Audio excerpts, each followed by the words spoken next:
Allemagne, la droite impose à Merkel un ultimatum sur les migrants. La droite allemande a imposé lundi à la chancelière Angela Merkel un ultimatum de 2 semaines pour une solution européenne aux défis migratoires, faute de quoi le pays fermera ses frontières au risque de provoquer une crise nationale et en Europe.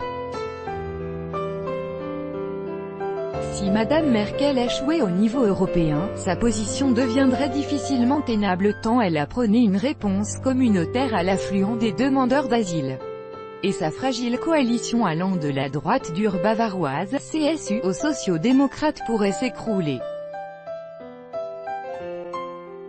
Selon l'agence allemande dpa, la CSU du ministre de l'Intérieur Horst Seehofer prévoit, sauf accord européen au sommet des 28 et 29 juin, de refouler aux frontières tous les demandeurs d'asile ayant été enregistrés dans un autre pays de l'UE, le plus souvent l'Italie ou la Grèce, soit la quasi-totalité d'entre eux.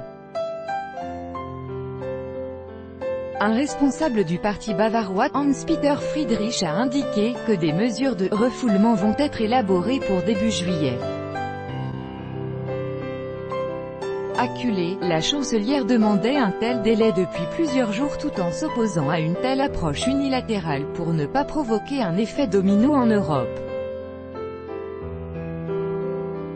Pour elle, la survie de l'UE est jeu, la manière dont agit l'Allemagne va déterminer si l'Europe va rester unie ou pas, a-t-elle mis en garde lundi, selon des participants à une réunion de son parti. Monsieur Seehofer avait jeté la semaine dernière un pavé dans la mare en menaçant de décréter les refoulements aux frontières contre l'avis de sa chef. Onde de choc car en Allemagne, l'onde de choc politique provoquée par l'arrivée de plus d'1 million de demandeurs d'asile en 2015 et 2016 ne faiblit pas, même si depuis 2017 le nombre des nouveaux arrivants a considérablement baissé. Cette crise migratoire a aussi contribué à l'essor de l'extrême droite un peu partout en Europe. En Italie ou en Autriche, elle est entrée au gouvernement, et en Allemagne, son succès aux législatives a entraîné le conflit actuel au sein du camp conservateur de la chancelière.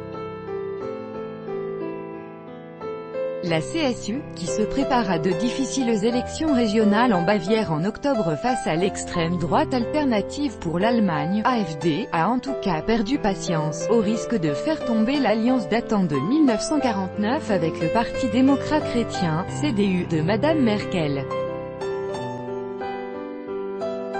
Cette question menace ainsi la majorité gouvernementale constituée dans la douleur il y a 3 mois et agite le spectre d'élections anticipées qui pourraient avant tout profiter à l'extrême droite. Nous devons donner un signal au monde, il ne suffit pas de mettre un pied en Europe pour pouvoir venir en Allemagne, a justifié un des dirigeants de la CSU, Alexander Dobrindt.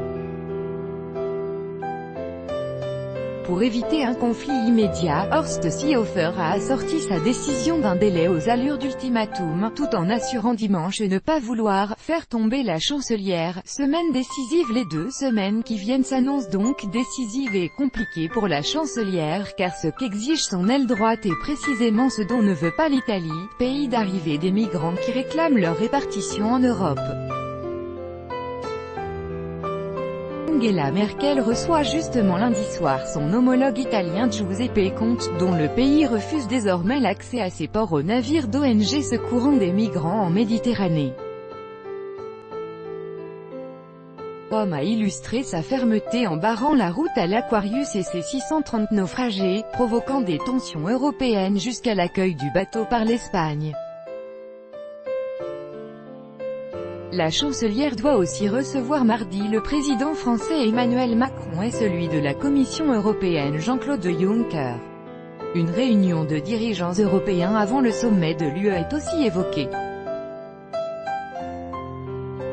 Elle doit faire face à un mécontentement croissant de l'opinion, exacerbé par des faits divers, en particulier le violent et l'assassinat récent d'une adolescente par un jeune demandeur d'asile irakien débouté arrivé en 2015. Par ailleurs, lundi s'est ouvert le procès d'un jeune réfugié afghan accusé d'avoir mortellement poignardé son ancienne petite amie de 15 ans dans un supermarché.